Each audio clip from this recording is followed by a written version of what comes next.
Greetings, everyone, and thank you for choosing to watch our digital panel for the DragonCon Theater and Performing Arts Lovers unofficial panel. There are a lot of things you could be doing at DragonCon, and you've chosen to relax for a little while and watch us, and so we are very grateful. Unless you're watching us after the convention, which would probably be the smarter play, and we thank you for giving us your attention at that time.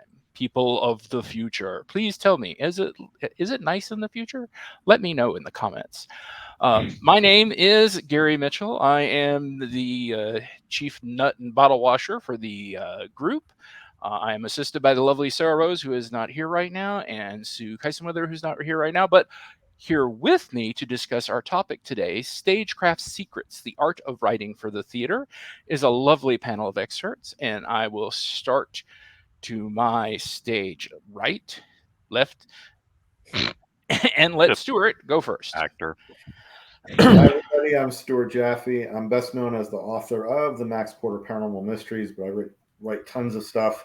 And I actually got my start in theater. I have an undergraduate degree in directing theater, started writing plays, and that led to the craziness of writing novels and a career. So that's me.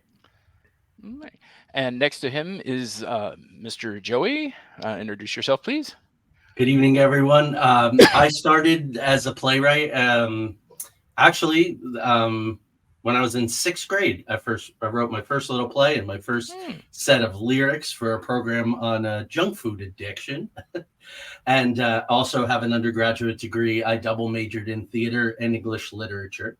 I'm a director, writer. I got into novel writing. Now I do some screenplay writing, but I also do immersive experiences, audio dramas, and escape rooms. And each one has its own unique challenges and rewards. So I'm excited to be here. Thank you. Thank you for joining us. And then next, Jay Van. Hi, I'm Jay Van Alten. So I also studied playwriting in school, but decided that I think my true passion was in writing comedy. For about the past 10 years, in Atlanta, Georgia, I've been writing sketch comedy with theaters such as High Wire Comedy, which sadly no longer exists, as some theaters do tend to leave us. But yeah, I've had comedy works in the Atlanta Fringe Festival and other such programs, and hopefully bring an interesting perspective in terms of comedy writing to this panel. Cool. And thank you. And one of the topics we do want to discuss at some point is the starting a theater troupe and keeping it alive, because that is definitely a task. And then last, but certainly not least, John. Hi, I'm John Hartness, and I'm the founder and publisher of Falstaff Books, as well as the author of multiple series, including Quincy Harker Demon Hunter, The Black Knight Chronicles, and Bubba the Monster Hunter. I have a bachelor's in theater performance and spent, about 30 years as a professional lighting designer, designing for theater, for concerts, for dance, and I also was the co-founder and managing director for the Off Tryon Theater Company in Charlotte for 6 years, where I directed and produced, and my cat just puked on my desk. Oh no. It must be an internet panel. It must indeed. See, it needs to do it on camera so we get the engagement clicks of the cat puke crowd. Apparently, it's a very marketable market. I'm not going to kink shame. Everybody's got their thing. Not on me to yuck anybody's yum. Indeed. But damn, Gandalf. Now? Of course. Do you need a moment or? Nah. Okay. Well, then I deal with writers all day. I mean, a cat puking is not really all that different from a first-time novelist. Fair. So once again, I said it before, but I'll say again, thank you all for coming. It's greatly appreciated, and I'm sure our viewers greatly appreciate it. And we'll start off with, we'll go in reverse order. What got you, John, into writing theater, that you wanted to write plays, and what's the most captivating or challenging part versus writing a novel? Like so many things in all of my careers, it was kind of a hey y'all watch this, hold my beer moment. I worked on the development of a lot of original plays, but I only actually ever wrote one. Mm, Um, I was part of a script critique group for new playwrights, and I got tired of listening to them all whine about how hard it was to write and to trim down to a 10-minute play for a festival we were producing. So I said, all right, I'll write a 10-minute musical and it'll take me less than a day and it'll be fine and you should all shut up. And I did. And mm-hmm. it was basically a 10-minute piece of musical theater that revolved around people in the waiting room for a casting director. So Ah. um, I did it out of spite. Many great things have been accomplished out of spite. So, Oh, um, my entire fiction writing career is also built on spite, so it's fine. mhm, It's on brand. mhm. So why didn't you go back to writing, or would you just say, "Nah, I've done my one. I'm done." Money. Money. At the time, I was running a theater company, had Mhm, a full-time day job where I was designing lighting and rigging systems for theaters, TV studios, churches, schools all around the Southeast. mhm, And I was directing and doing freelance design. I didn't have time and there was no money in it, so it wasn't going to displace anything else that I was doing that I enjoyed equally.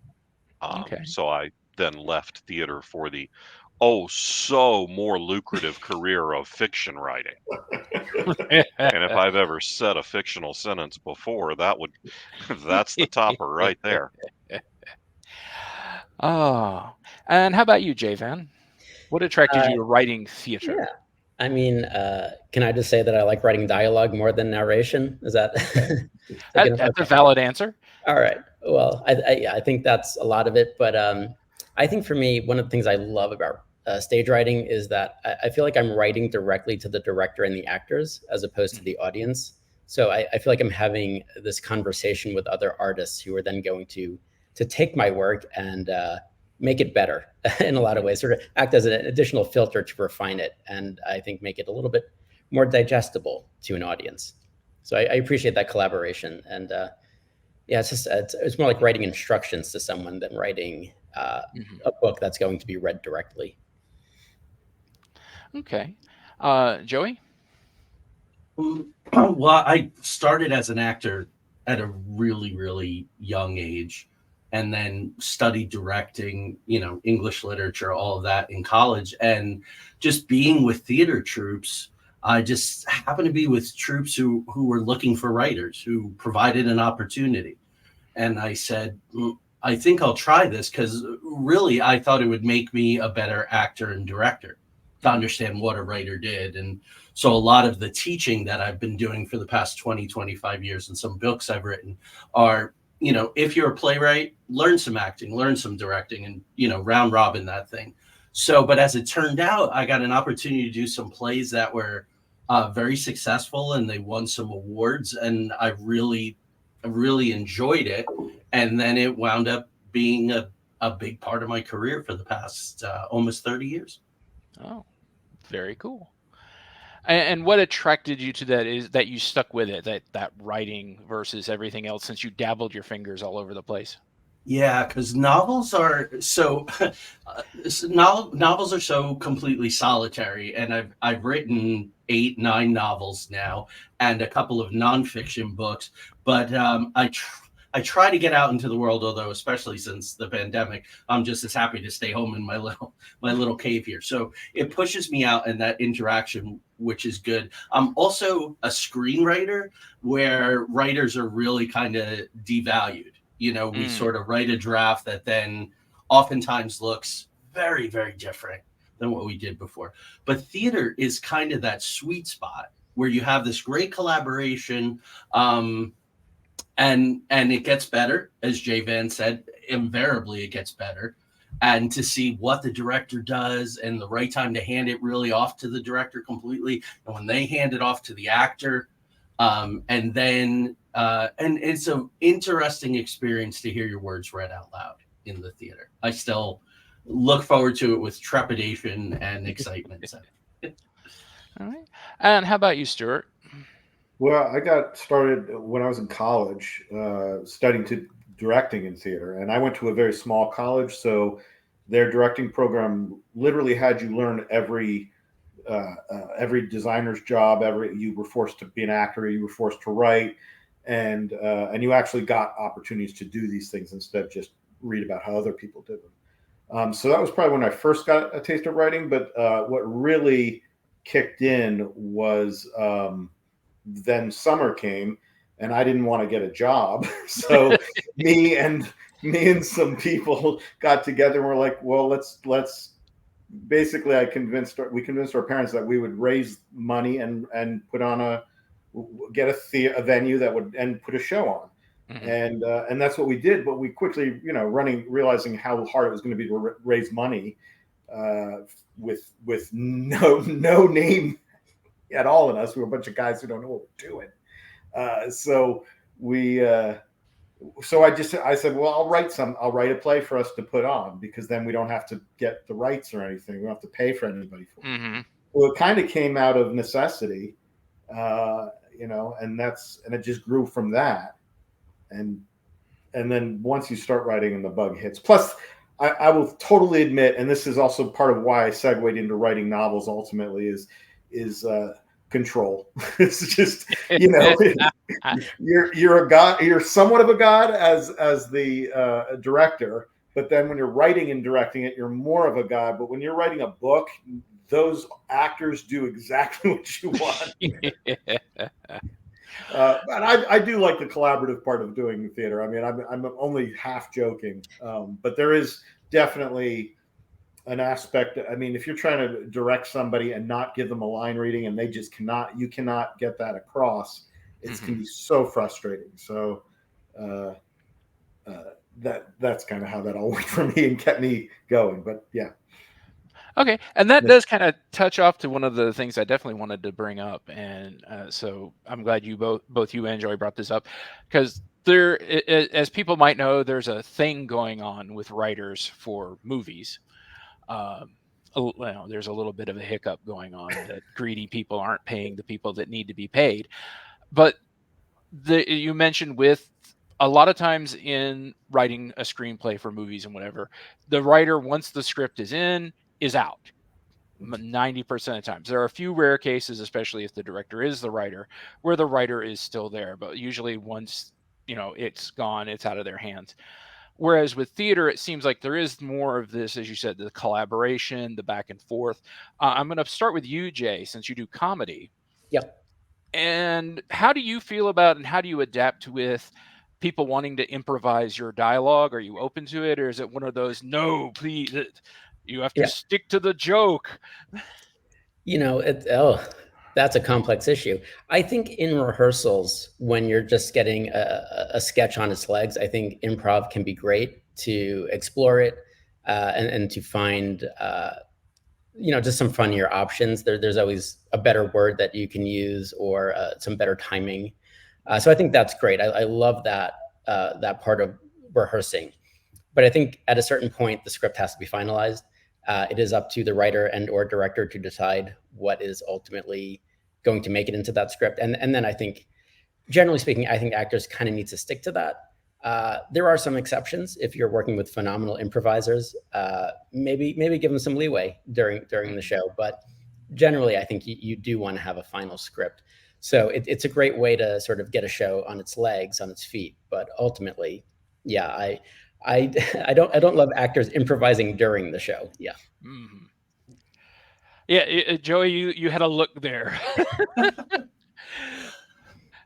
You know, I got my start. I cut my teeth as a playwright doing two things: writing participatory plays for 3 to 7 year olds, and writing social justice, social issue plays for high school kids mostly. So the BS meter on both ends of those spectrum is very, very sensitive. So I learned a lot, but in doing a lot of devised theater to try and get authenticity, especially in the social issue pieces, there's a fine line between when that time comes when the script should be locked, and you learn when actors are just being lazy and they say, oh, well, this is a brand new piece, so we can play with it, we can change it. And so once you can tease that out, and that falls to the director. I have directed a lot of my own pieces, but watching directors work in the theater, it's really nice. I can say most of the time, 98% of the time, they'll say, this is a playwright, and you respect their words. This is a word-driven medium. And, and that's, I think, why I continue to go back to theater time and time again.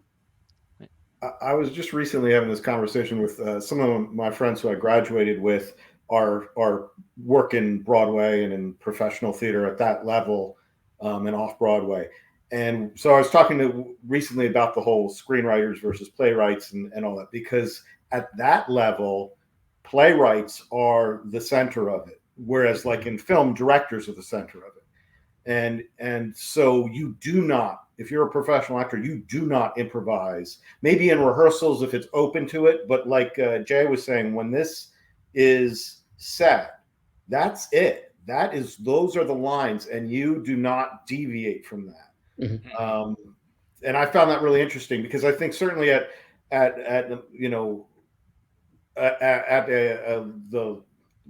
off Broadway, or the local stuff we might do in our various states, there's usually the writer isn't even there, and if they are, it's not at that level of there's certainly not that much money behind it, for one thing.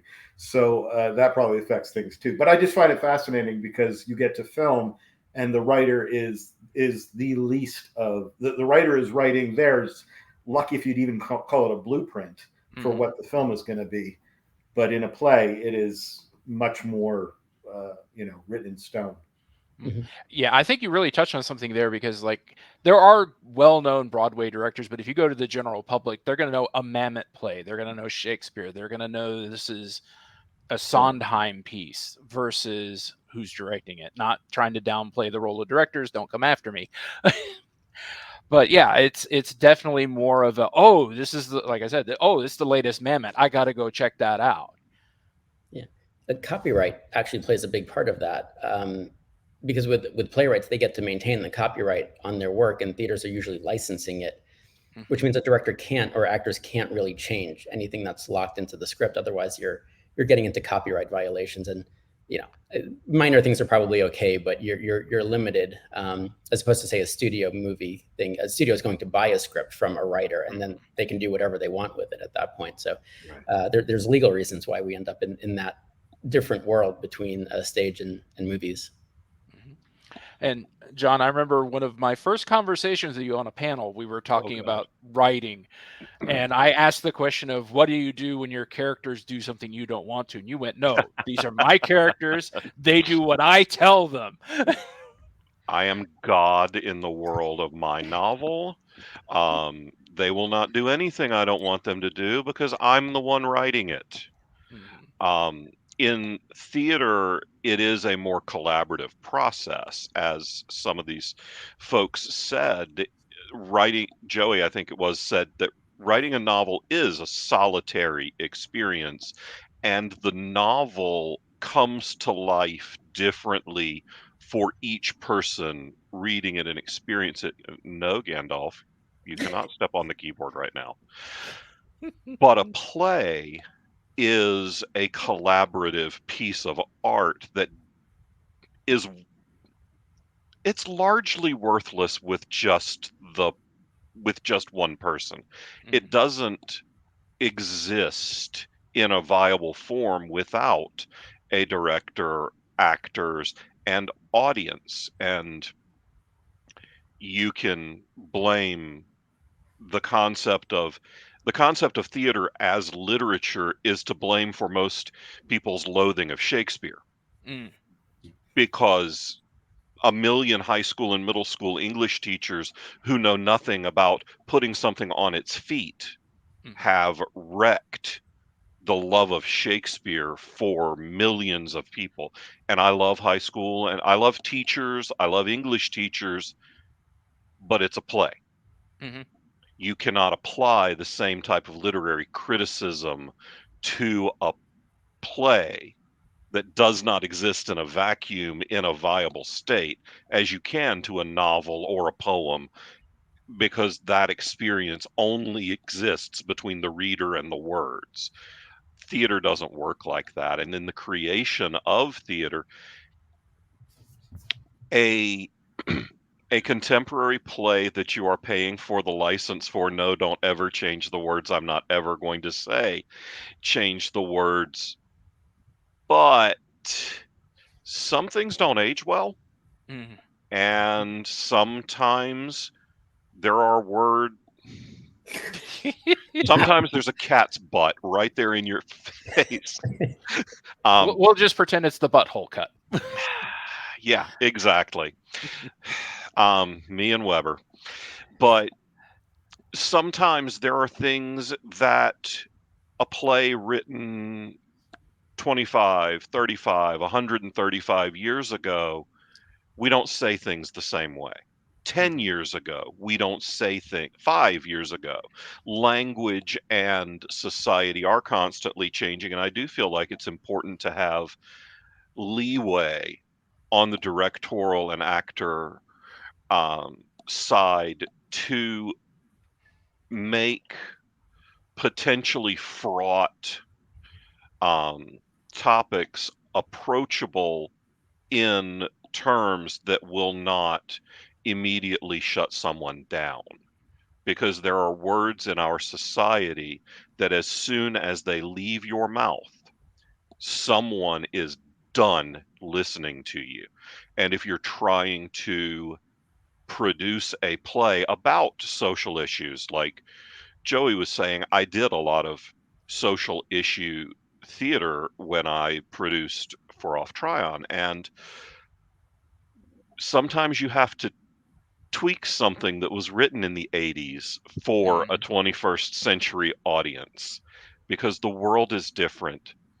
Um, just ask Mark Knopfler how he feels about the lyrics to Money for Nothing today. Mhm. I hope that he feels that they're they're significantly inappropriate. Indeed.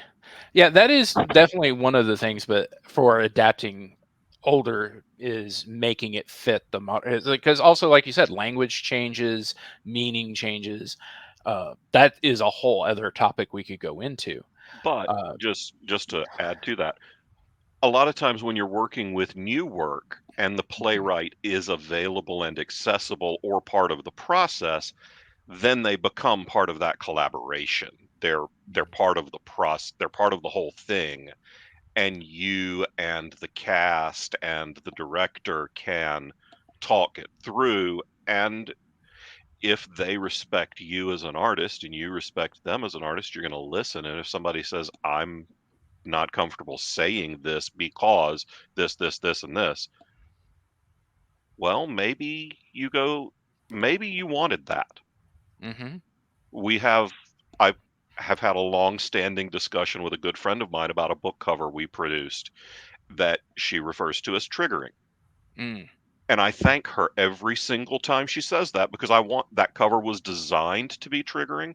The book is approaching a delicate issue, and if that's what you're going for in your play, then you have the opportunity to talk it through with the cast to make sure you're approaching it in a respectful fashion.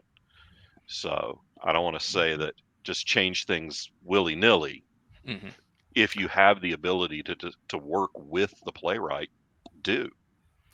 And that kind of slides into the next point I want to make is like there is, I think, and I'd like to get each of you's opinion on this, of the value of being able to do that and interact with the writer. Because, like you were saying, with writing a book, writing a screenplay, the writer is pretty much solitary. But with a play, hopefully, you're doing that collaborative effort. So, would you say that's one of the main differences between other styles of writing versus writing for the stage, where it is this collaborative effort?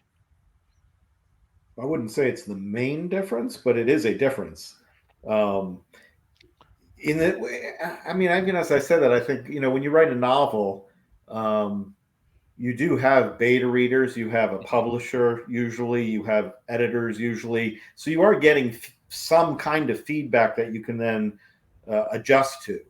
Um, so in a sense, it's that's happening. I think one of the big differences in that respect is the feedback you would get in theater from a director and designers and actors are that they're also in an art craft, and so they are responding to it from that standpoint as opposed to a technical craft or a business craft, if that's clear.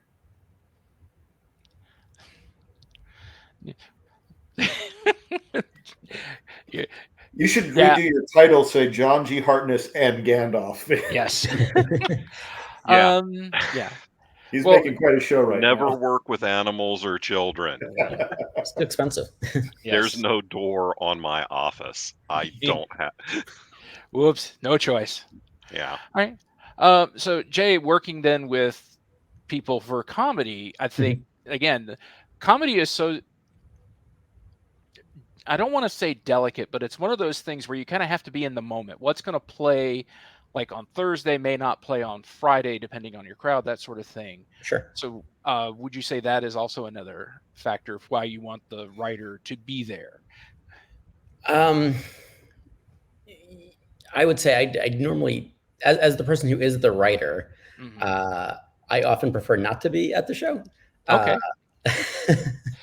I think again because with say comedy sketch, you're still rehearsing. You Mhm. still have actors, directors. You might actually have multiple writers working on a show. Usually, we'll have like a writers' room where people have gotten together and knocked around some ideas and decided which ones they like the most. Maybe even paired up and co-written a show. But you still put a lot of effort into putting that show on. So it's hard to suddenly shift gears. Let's say just because you look at an audience one day and say, "Oh, there's a lot of gray hairs out in that audience. I don't know if this is going to play." You just kind of put it on, unless something happens politically in the world that suddenly makes one of your sketches inappropriate. I have not encountered too many last minute changes to comedy, but um, certainly it is always nice to have when doing comedy to have good improvisers, since we mentioned that before. It is always nice to have improvisers in your show because if the audience is kind of dead, they can try to bring it back a little bit. They know how to do that. So that's always a benefit. If you're casting for a comedy, cast improvisers if you can. Okay. Um, Anybody else have something they wanted to add on to that? Otherwise, I'll move on to the next question I I got. just Go wanted to ahead. say really quickly because I do so much of the social issue. Um, Everyone else on the panel was very right. That's constantly changing. So I wrote the first one in 1998, technology and the way technology was used, and a lot of the conversations that we're having in society about all kinds of topics are fluid. So I have kept control of all of those plays on purpose. They are out there. People know where to find me, but it's almost like starting over a little bit each time, as the years go by and a new theater company contacts me. I have a play about suicide, and it's probably had 8 or 9 or 10 different versions. My drug and alcohol play, you have to get, because you're with high school kids, you have to get past gatekeepers. who will only go so far. As playwrights, we just want to tell the most authentic story that we can tell, so we're not dogmatic. So I try to be available, and also because I do so much in all of my different mediums, I do so much work based on history or true stories, sometimes where I know the people. So you really have to stay active, and you have that extra wrinkle. So Okay, well, and that kind of ties into another point I wanted to address. Adapt, and we kind of touched on a little bit of adapting plays. Older, we're still doing Shakespeare hundreds of years later. There are a lot of plays that have fallen by the wayside, but there are plays that live on and live on, and sometimes they get updated, sometimes they become the sacred text. So what do you guys think is a component that makes a play stick with an audience like that? And is it something that the writer should try for, or should they just be trying to tell a good story and hope that that's what sticks? Stuart, you started to laugh, so I'm gonna let you go first. Well, I mean, that's like saying, how do you write a hit? You know, Yeah. if anybody ever knew, that's all we would do. But nobody knows. You can't write for that. I don't believe you write. But Stephen Sondheim learned the hard way. Don't put a song in your musical entitled "It's a Hit," because if it ain't, that's what all the reviews are leading with. Yeah. A friend of mine was in that show Cool. when it debuted off Broadway, and it was "Merrily We Roll Along." They've had a game of counting the heads, because whenever someone would walk out, their head would go past the exit sign, and that's one of the few things you could see from the stage was bloop bloop. Watch the exit sign strobing. They were workshopping it. It was new. But yeah, I mean, Sondheim, there's a good example of somebody who's had hit after hit after hit. They're not always, you just can't, there's no formula that will always 100% work. There are formulas that work for a time. Marvel has had a great run, but now that same formula is starting to show wear, and people are not going for it as much as they used to. So we see that with everything. And I think plays are no different. So you have to, I mean, just like books, you can't write to the market so much. You have to write really what it is you're trying to express, and if you're honest about it, and hopefully somewhat talented in creating a compelling story, compelling characters, all the elements that would be in a novel, you kind of need a lot of the same in a play. And if you do the job right, and then the director and the actors and designers all do their jobs right, then sometimes the stars align. Okay. I think Stuart nailed it in that last little bit. It's about truth. The plays that have resonated with us for hundreds of years are because they encapsulate a basic human truth. Somebody offed my dad and I'm pissed, but I'm also a whiny college student. Resonates. We've been there. I'm a stupid teenager who will do anything for love. Yeah, been there, done that. I want to be the boss, and my wife really wants me to get a raise, so she's going to convince me to off my boss. These are all universal truths that we still live with today. I fell asleep and now I have a donkey's head. Oh wait, that might be slightly less. I always looked like this. Never mind. They're not all, but anyway. And Jay, not to put you on the spot again, but comedy is, I think, the hardest one to make timeless, because so much of comedy is kind of based in the moment. And in my personal experience, comedies are the ones that age the worst. Bad comedy, certainly. Yeah. Yeah. If you're relying on stereotypes, yeah, absolutely. Eventually, you're going to age out. But I think if you stick to what the basic tenets of comedy is, so if you go back to anyone who's been doing this for decades, you go back to a Mel Brooks, or Paul Reiner, what they're sticking with is developing a pattern and then undermining that pattern, creating surprise, and that creates comedy. So you don't have to go low or be insulting or be degrading. A lot of people do it because it's a cheap laugh, and Mhm. that's definitely what tends to ruin the timelessness. But I think you can go back and watch uh, episodes of the Dick Van Dyke Show, and Mhm. I find them still to be hilarious. They're very funny because they just use the basic fundamentals of what it is to make a joke. Okay. Yeah. I thank you. I think everybody kind of nailed that one. So in that case, I'll move sideways and say, for each of you, is there a particular thing that you were writing that was one of your truths, that one of your characters that you're like, this is really important to me. I want to get this out. And so how did you work on that, and what what kind of drove you with, or is there a character that you were writing and suddenly went, oh, this character is deeper than I expected, let me flesh this out some more? I guess I'm asking the Let's not all discovery. go in at once. Yeah. What is your favorite discovery you've made while writing for the stage? Sorry to go deep. It's becoming a therapy session. Yeah.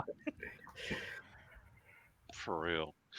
Well, Um, I'll start because Please God. I didn't really answer that previous question. I learned a valuable lesson from Harold Clurman, stage director, right, during 1920s group theater and all of that. And he talked about a character continuum. So he was talking about a director who's mapping a play. But so if you have all points of view represented on that, you're going to get a lot of truth and you're going to get a lot of complexity. So for me, even though I get hired to do a lot of stuff with a specific theme, I always start with character. Always figure out what are all the possible expressions of this theme: good, bad, ugly, triggering, um, you know, angelic, and try to find the people who are most human somewhere in the middle that are going either way, right? Like our Luke Skywalkers, like our Darthys. They, their souls are in peril at times, and that's why we're interested in them. So that's what I try to find. Even in my novels, I'm different than John. Architecturally, I'm God, but what they do within that architecture, I want them to constantly surprise me. So if the characters aren't constantly surprising me, I'm not going deep enough in myself to find out new things about me, right? So yeah, I guess that is therapy a little there. So that's, if when the characters say something and I go, really, that's how we feel, then I think that I'm in a good place as a writer. for me, a lot of the discovery comes when I involve other people in the process. Um, I have an image in my head of what the scene looks like, or what the character is going to do, but then the actor reads a line in a completely different way with a different inflection, a different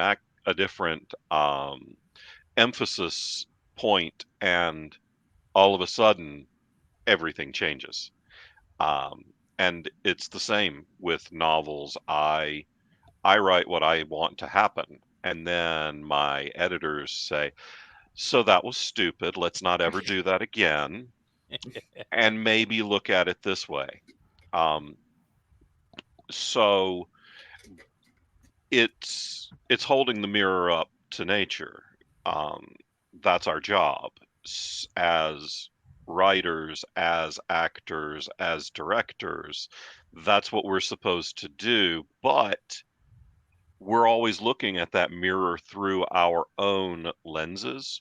And when we involve other people in the process is when, for me, that's when I begin to discover things in my work. I don't have any grand realization that I went through, but I do write Bubba the Monster Hunter. So it doesn't take much to be deeper than I expected going in. I mean, come on, it's dick jokes and explosions, but but you can't do that for 10 years without plumbing some richer depths. Yeah, I think two thoughts. One, kind of piggybacking off of what John just said. I've written. It's been years since I've written plays and written for the theater, and I've written far, far, far many more books. But in both cases, while I can consciously put bits of truth into a moment or a character, it's never. It's usually just a moment of my life where I'm like, oh, literally that person said X to me and it's perfect for here, so I will steal it and use it.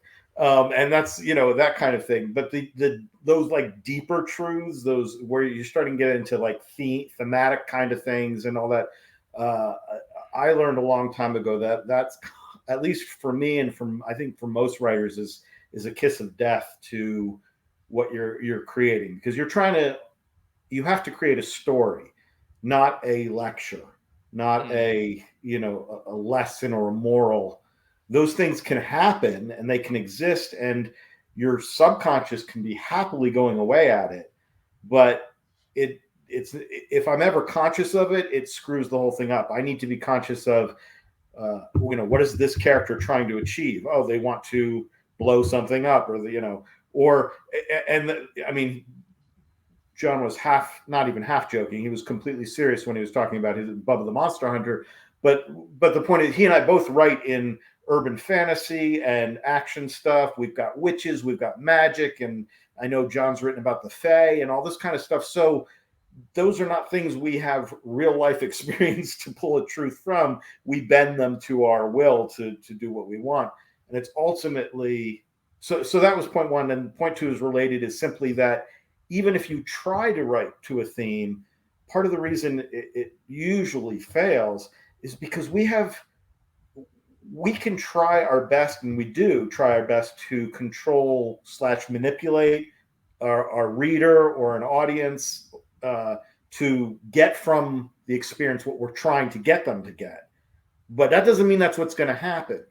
Mm-hmm. And I've written things where there are people who really enjoyed the book and got a completely different message, experience. They saw all kinds of metaphors and things that I never consciously put in there, or they're there because they saw them, so they're there. But that doesn't mean, and they got their own thing. So the artist can't control the audience, and that's something we all have to recognize in terms of putting in our truths to a certain extent. Mm-hmm.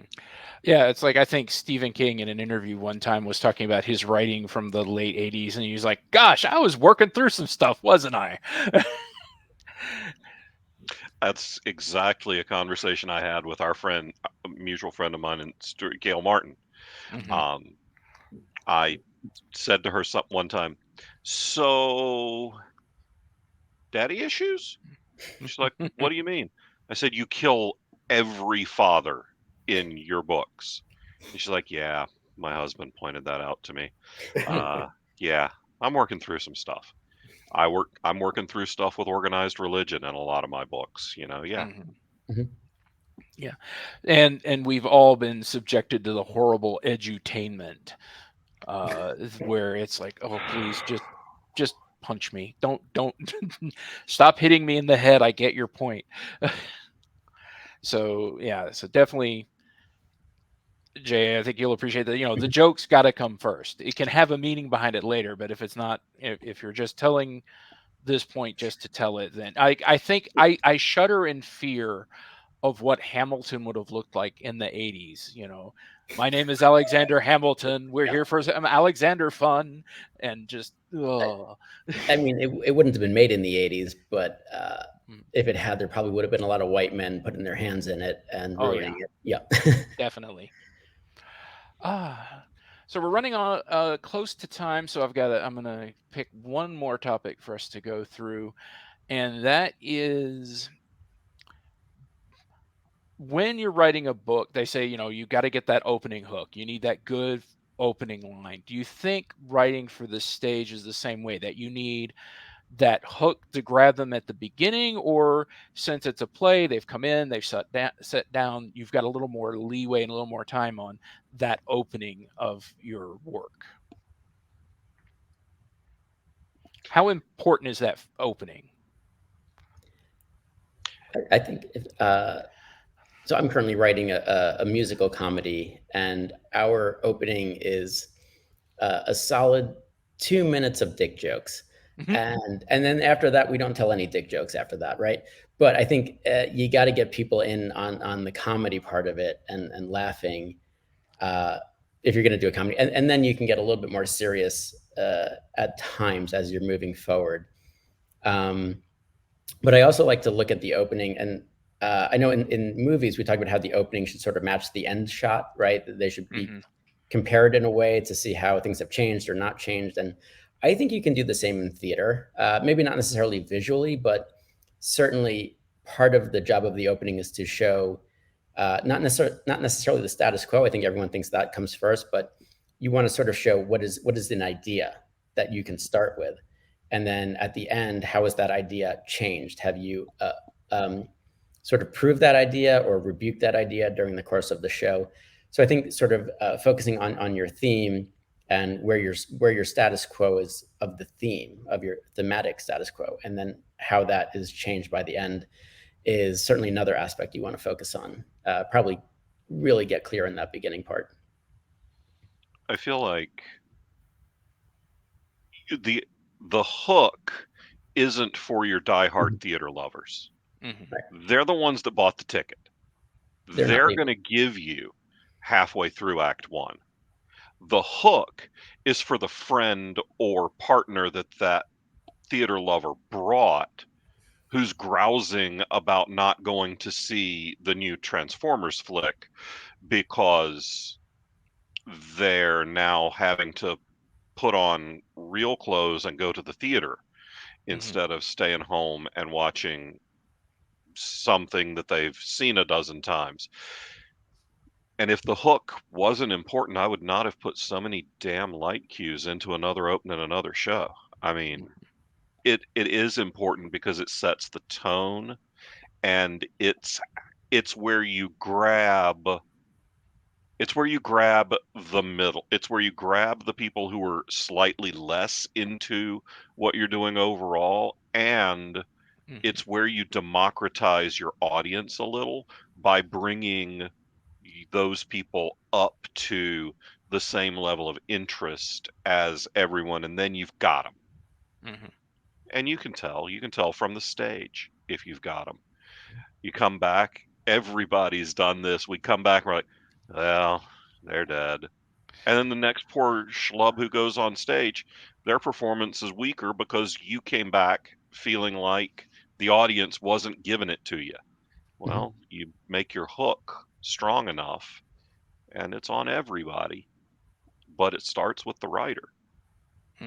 So there's a reason. There's a reason like musicals usually start with a big number that just has a huge, like every dancer is on stage, the lights are going, the music, all of that starts off that way because they're trying to pull you in, make you not want to leave. Yeah, you don't start a chorus line with your 11 o'clock number. You start with the great big dance. 1, 2, 3.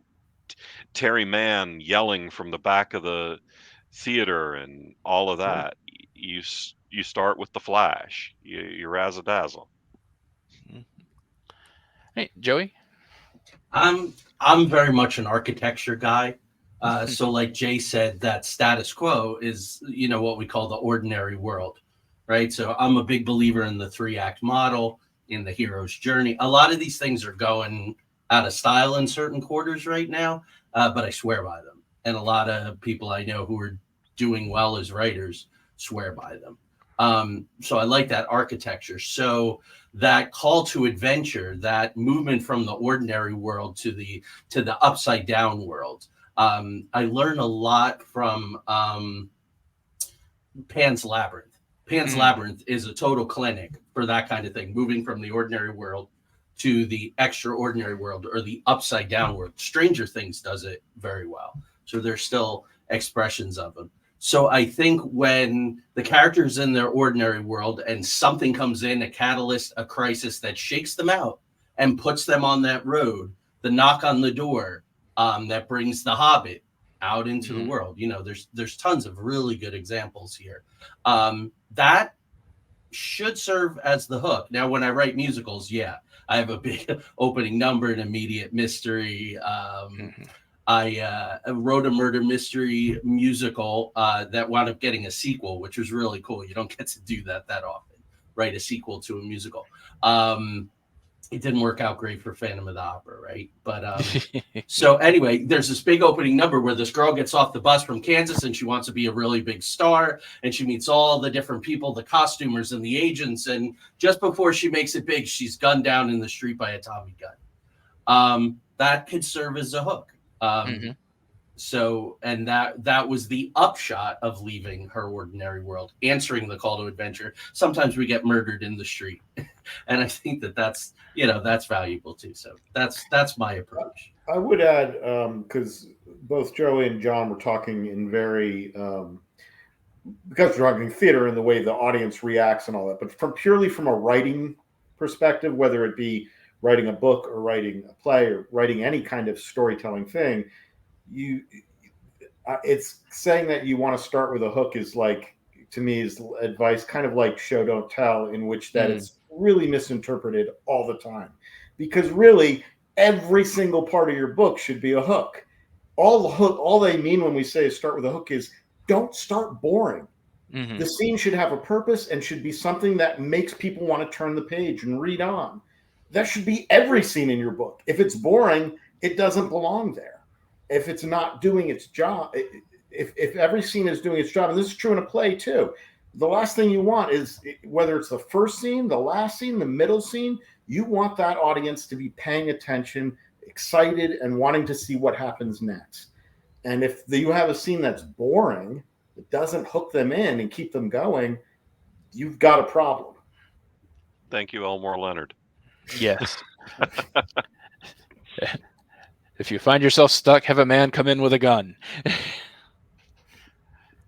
Yeah, figure out the parts that people are going to skip. Don't write and those. then skip those. All right, so we're about at time. So I am going to thank each and every one of you again for coming on. We've barely scratched the surface. We had like 13 points to discuss, and we had like 6 of them. So if you would be interested, we would definitely love to do this again. Audience, if you would love to see us have these lovely people on again, please let us know in the comments. Please also like, share, subscribe, do all your social media libations that you must do. And speaking of social media, we'll go back in the reverse order from when we started. John, please tell everybody again where they can find you, and will you be at DragonCon, and what would you be doing? You can find me online at my Facebook group, John G. Hartness Books. We are Falstaff Books on most social media. I'm not 100% sure which flavors of social media we're on, because I just pay someone to do that and she does it, and just at Falstaff Books everywhere. I will be at DragonCon, and I will be, if you would like to meet me and hang out, I would love to see you there. Find me in the app. I'm going to be all over the place doing a lot of stuff. So I can't promise that I'll be anywhere other than where it says I'll be on the app. All right. Thank you. Jay? Well, I'm not a professional writer, so I'm more of a hobbyist. So there's really nothing I'm selling. You can find me online at Blue Sky at Sage AVA, but it's I'll be honest, it's not that interesting. I mostly just stalk people who say more interesting and funnier things than I do. But I will be at DragonCon, just hanging out. So I will happily take a drink if you've got one. And sometimes I have empanadas with me. So if you're hungry, find me. I'll have empanadas in my bag for you. I'm going to put a tracker on you. Absolutely. Yeah. I am definitely down for an empanada. Joey? Yeah, so you can find me on all the major social media platforms, Joey Medea. I do a podcast every week, or a live stream called Into the Outer Realms, about the strange and unusual, the paranormal, the dark, cryptids, UFOs. Doing a whole series on UFOs now. That's Into the Outer Realms. And if you're interested in my novels and my nonfiction books, I have an Amazon author page, so you can find me there. Cool. And Stuart. Yeah, you can find me surprisingly at stuartjaffe.com. I also have a Facebook group, Stuart Jaffe's Madhouse. And sadly, I won't be at Dragon Con this year, but I plan to be there next year. All right, cool. Well, in that case, everyone should definitely go buy one of your books to make sure you have the funds to get there next year. Yeah, that would be a good idea. Yeah. And since I didn't mention it before, and John's right there, that book could be called The Waterblade, which John happens to publish. So. Ah, It could also be the limited edition omnibus volume of the Ridnight Mysteries. I will have a couple of those with me at Dragon Con if you join us at certain events. there we go. And I hope they join you because, again, I've read your books. This is a unfiltered, unpaid for plug. I really like your books and I like your company, and so I'm very glad you could make it. Because I'm very happy to promote the works of people I like. All of you here being, people I like. So and now I'm just rambling. So I'm going to wrap this up. Please, if you enjoy this programming, like, share, subscribe. If you're at DragonCon, please look for our panels in the app. We are working with other tracks. We're desperately hoping to become a track next year, but for right now, we're working with tracks. You can find us on the Facebooks by looking for the DragonCon Theater and Performing Arts Lovers Unofficial. We have a group and a page, and that's always kinds of fun. And if you are watching this live during the convention, our next one will be coming up tomorrow at 10 a.m. The digital panel, Welcome to the Kit Kat Club, celebrating the legacy of cabaret. I may or may not wear suspenders. You'll just have to tune in to find out. So, thank you all very much. Again, thank you at home for watching. Thank you for joining us. And until next time, I will come up with something clever to say that doesn't rip off at the movies at some point.